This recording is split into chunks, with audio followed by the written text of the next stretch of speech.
As the U.S. wrestles with deciding how to respond to the cyber attack on Sony Pictures, CNN aired a taped interview with President Obama on Sunday, where the commander-in-chief said he did not consider the hack an act of war. Do you think this was an act of war by North Korea?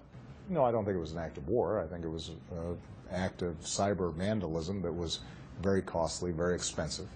We take it very seriously.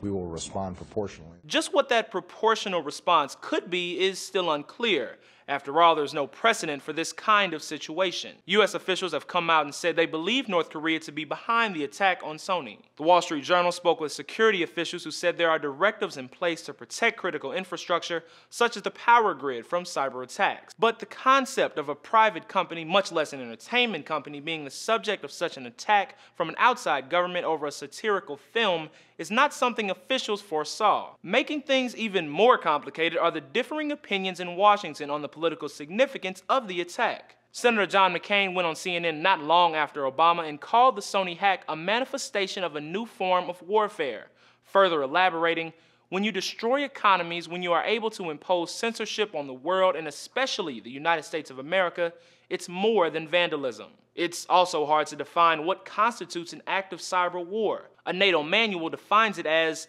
a cyber operation, whether offensive or defensive, that is reasonably expected to cause injury or death to persons or damage or destruction to objects. Seeing as no person or structure was physically damaged, the Sony hack would not fall under that definition. But it's hard to argue that the hack will not significantly hurt Sony's business. So what would a proportional response from the U.S. entail? One idea that has been tossed around is launching a counter-hack, possibly with the help of China.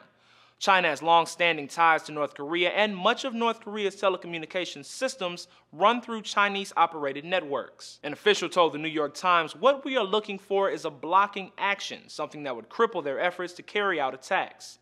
But that has the potential to escalate things even further. There is also the option of designating North Korea as a terrorist sponsor.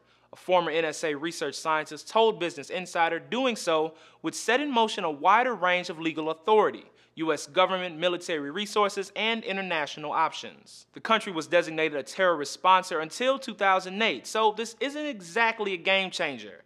It would also put a damper on any potential diplomatic relations, especially those regarding North Korea's controversial nuclear program. Another option is to increase the economic sanctions put on the country.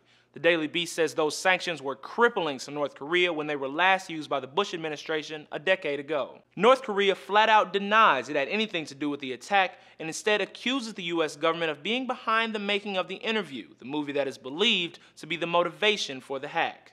For Newsy, I'm Jamal Andrus.